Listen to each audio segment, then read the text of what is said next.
Na naslednje predavanje Luka Zaletel in Blaž Repe Luka bo govoril o geoinformacijski podpori odločanju pri v bistvu brezpilotnih zrakoplovih odprti kategoriji. Izvolite.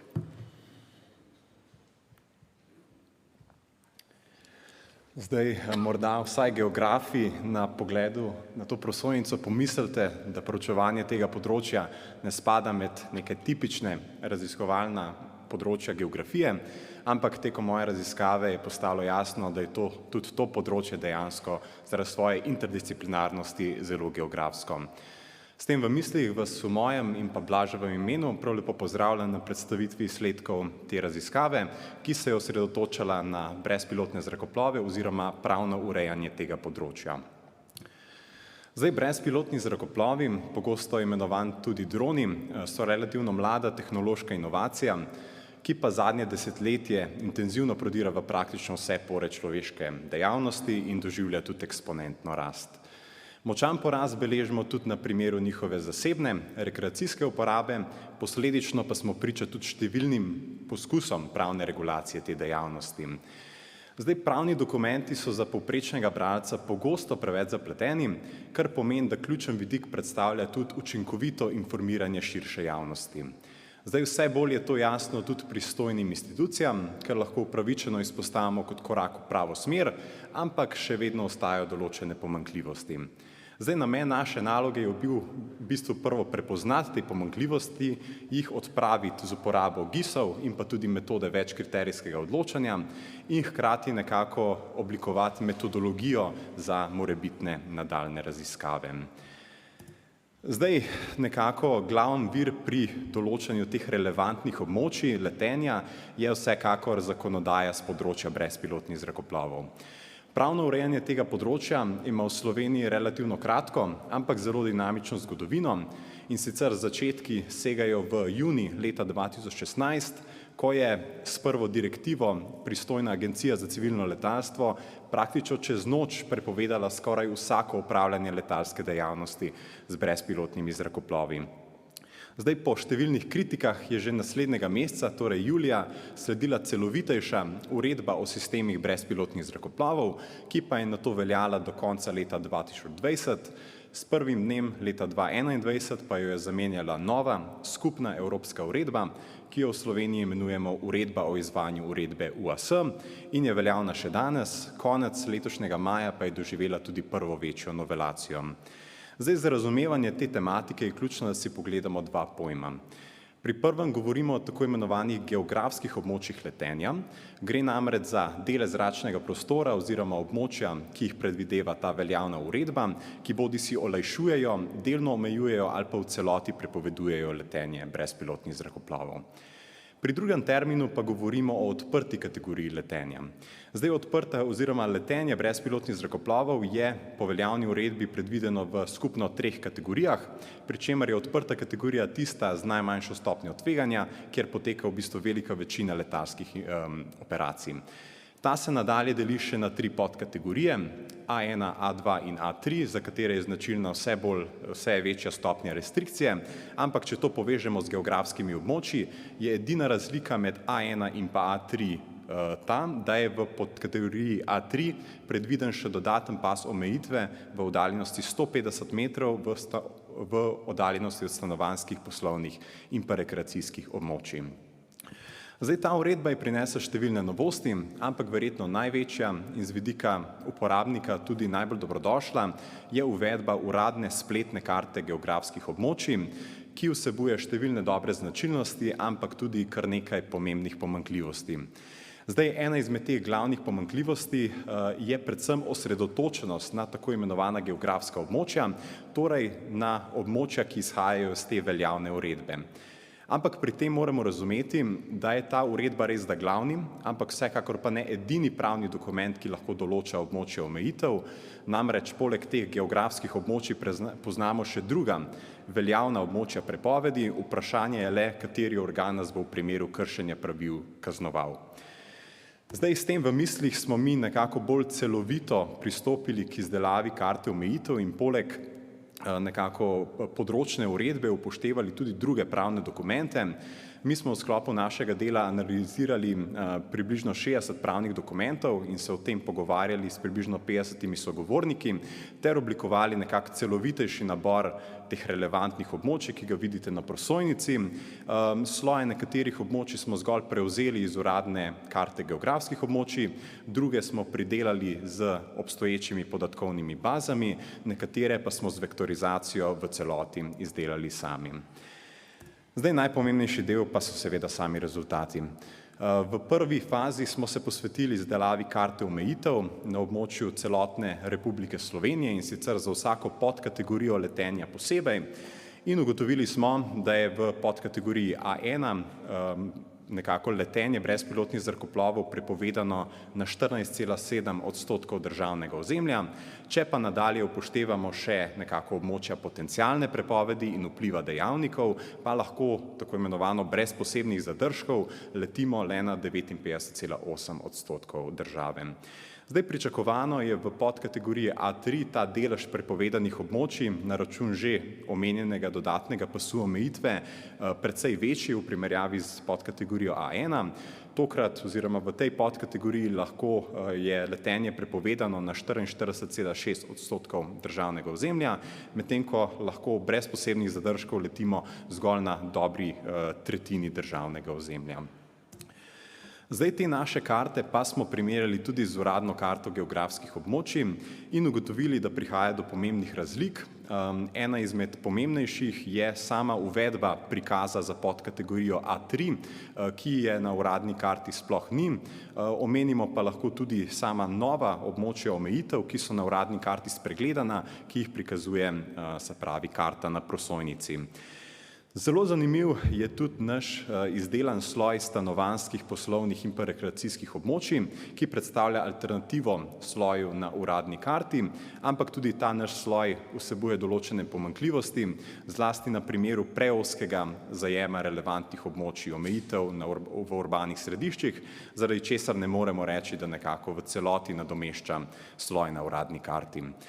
Zdaj, te razlike med uradno in pa izdelano karto so postale jasne tudi ob izračunu statističnih podatkov oziroma površin. Na primeru prepovedanih območij je v podkategoriji A1 njihova površina na izdelani karti večja od površine na uradni karti, medtem ko je v podkategoriji A3 ravno obratno. V drugi fazi pa smo pristopili k nadgradnji te karte omejitev z izdelavo karte primernosti na območju domače mestne občine Ljubljana, kjer so nas v bistvu poleg omejitev zanimali tudi dejavniki, ki bodisi povečujejo ali pa zmanjšujejo primernost območja za letenje brezpilotnih zrakoplovov. Kar nekaj časa smo tukaj posvetili sodelovanju s predstavniki skupnosti uporabnikov brezpilotnih zrakoplovov, ki so nam prvo pomagali pri oblikovanju nabora relevantnih dejavnikov ter sodelovanjem v anketi razkrili, kateri dejavniki se jim zdijo najpomembnejši pri izbiri območja za letenje. Zdaj v raziskavi smo uporabili 8 dejavnikov, za vsako podkategorijo pa smo upoštevali, v bistvu uporabili 2 različici obtežitve. V prvi smo nekako upoštevali, da imajo dejavniki med seboj enakovreden pomen, v drugi pa smo upoštevali razmerja, ki jih je razkrila sama anketa. Zdaj, sama ta razlika med posameznima različicama je kar očitna, ampak danes bomo večjo pozornost posvetili tej drugi različici z različno obtežitvijo dejavnikov. Zdaj, pogled na karto razkriva, da je v bistvu najpomembnejši dejavnik dejansko dejavnik oddaljenosti od stanovanjskih, poslovnih in pa rekreacijskih območij, na robu katerega se nahajajo najmanj primerna območja za letenja. Pri drugi karti gre za podkategorijo A3, lahko opazimo, da je teh primernih območij precej manj v primerjavi z A1, ampak bolj kot sama neka območja z manjšo oziroma srednjo stopnjo primernosti, pa so nas tukaj zanimala najbolj primerna območja za letenje v mestni občini. In sicer v podkategoriji A1 je na primeru enake obtežitve dejavnikov, gre za kmetijska zemljišča, ki se nahajajo zunaj meja CTR Ljubljana, gre za kontrolirano cono, ki se nahaja na severovzhodnem delu ljubljanske občine. Pri različni obtežitvi dejavnikov pa se pridružijo še preostala kmetijska zemljišča in pa obsežna gozdna zemljišča občine. Za podkategorijo A3 je sama razporeditev zelo podobna kot v podkategoriji A1, vendar je teh pričakovano manj. Zdaj, tukaj smo si pogledali tudi deleže po četrtnih skupnostih in ugotovili, da na primeru različne obtežitve dejavnikov je najvišji delež najbolj primernih območij za letenje v četrtni skupnosti Sostro, Polje in pa Golovec.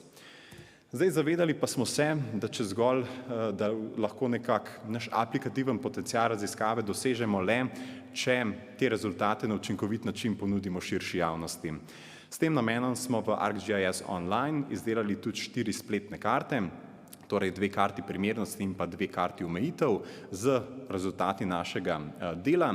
Same karte so zasnovane tako, da uporabnik ob nekako vstopu dobi osnovno informacijo o letenju, vkolikor pa želi dodatne informacije, pa so ločeno vključeni tudi dodatni sloji, naprimer sloj omejitev, potencialne prepovedi dejavnikov, ki omogočajo nekako podrobnejše poizvedbe. Zdaj, samo rokovanje s spletno karto je praktično enako kot rokovanje z uradno spletno karto geografskih območij, ki jo mnogi že poznajo. Po karti se lahko na več načinov premikamo, poljubno vklapljamo in pa izklapljamo sloje, ter s poizvedovanjem na območje zanimanja v bistvu izvedemo poizvedbo po dodatnih informacijah, kot so na primer ime omejitve, morebitne izjeme. Zdaj, nismo pa želeli samo ponuditi nekako 4 povezave do spletne karte, zato smo v sklopu naše raziskave izdelali tudi spletno stran kamzdronom.si, ki je javno dostopna in služi kot vstopna točka, preko katere uporabniki dostopajo do rezultatov našega dela.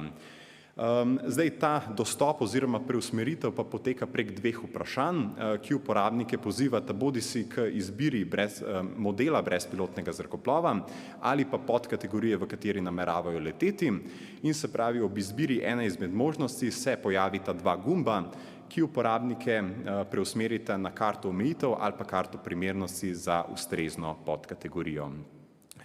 Zdaj, če naredimo neko sintezo, lahko kritično rečemo, da dejansko neko slabost naše raziskave predstavlja ta naš izdelan sloj stanovanjskih, poslovnih in pa rekreacijskih območij, ampak na drugi strani pa lahko kot doprinos štejemo izdelano karto omejitev, karto primernosti, tudi spletne karte in spletno stran, ampak bolj kot to pa tudi neko oblikovano metodologijo, ki omogoča ponovitev, ampak hkrati tudi nadgradnjo naše raziskave. Zdaj, to možnost nadgradnje vidimo predvsem v osredotočenosti nadaljnjih raziskav v neka pomanjkljiva področja naše ali pa naprimer v izdelavo karte primernosti za celotno državo. Zdaj, kako to nekako povežemo z geografijo? Raziskovanje tega področja morda res še ni geografsko, je tudi zahtevno, ampak ima ogromen aplikativen potencial. Z izbiro te tematike za našo raziskavo smo želeli v bistvu ključno nasloviti te prepoznane pomanjkljivosti, seveda ponuditi tudi rešitve, ampak obenem tudi sprožiti zanimanje geografov za to tematiko. Zato naj ta raziskava še naprej služi kot apel zainteresiranim geografom, da nadaljujejo z našim delom. Najlepša hvala za vašo pozornost.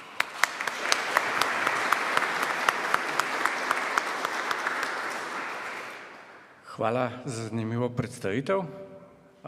Sledijo vprašanja.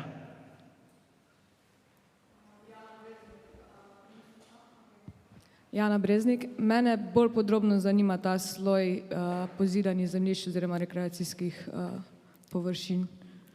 Se pravi, na uradni spletni karti uporabljajo sloj iz dejanske rabe kmetijskih in gozdnih zemljišč, se pravi pozidana in sorodna zemljišča, ki pa niso optimalna za ta namen, ker vključujejo tudi kolovoze, območja, se pravi nizke gradnje, ki niso nujno prepovedana za letenje. Mi smo, se pravi, k zadevi pristopili na ta način, da smo uporabili kataster nepremičnin, naredili tudi klastre, potem pa, se pravi, razne podatke iz podatkovne baze DTM in nekako iz več različnih virov pristopili k oblikovanju enega sloja. In ko imaš ti seveda več podatkovnih virov, prihaja do razlik v sami natančnosti podatkov, kaj zajemajo, in je težko dejansko z neko selekcijo dobiti optimalen sloj. Zato sem v bistvu tudi predlagal, da naslednje raziskave probajo samo to, da naredijo čim boljši sloj takih območij. Je pa res, da ta naš izdelan sloj je precej bolj prilagojen zahtevam uredbe, kot je dejansko sloj, ki ga uporablja Agencija za civilno letalstvo. Najlepša hvala. Malenkost. Še kakšno vprašanje?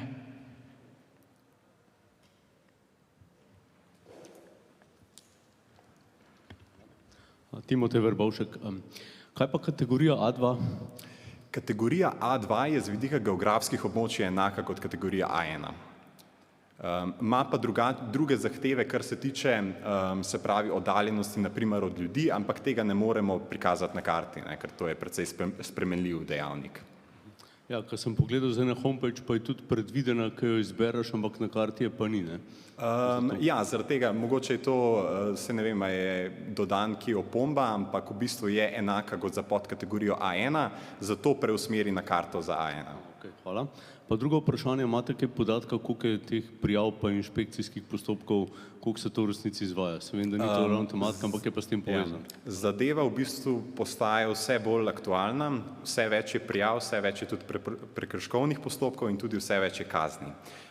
Poznamo, se pravi, tudi neke metode daljinskega zaznavanja kršiteljev, kjer v bistvu dejansko z metodo daljinskega zaznavanja oni vidijo tebe kot operaterja, medtem ko, se pravi, obstajajo tudi prijave preko, ne vem, raznih posnetkov na spletu. Tako da v bistvu ljudje postajajo vse manj tolerantni do dronov in to se nekako povečuje. Še eno vprašanje lahko? Jaz si bom spet vzel ta privilegij. Omenili ste, zdaj bom pa malo po svoje povedal, združenje ali društvo uporabnikov dronov. Ste član tega društva? To je v bistvu zelo neformalno združenje, ampak gre v bistvu za skupine na socialnih omrežjih, ki štejejo sicer preko tudi 4000 članov, ampak je bil neka osnova, na katero sem se lahko naslonil pri pomoči pri raziskavi. Imajo oni kakšen drugačen pogled na uporabo dronov kot splošna javnost? To je zelo, sta kar dva pola, no, bi rekel. Se pravi, eni želijo praktično anarhijo, da se lahko leti, kjer želi, spet drugi razume, ki izhajajo tudi iz letalstva, razumejo, da je lahko dejansko to ni igrača, to je potencialna nevarnost za ljudi, tako za zračni prostor, kot za ljudi na tleh, tako da zmeraj povsod najdeš neke skrajnosti. Hvala. Hvala.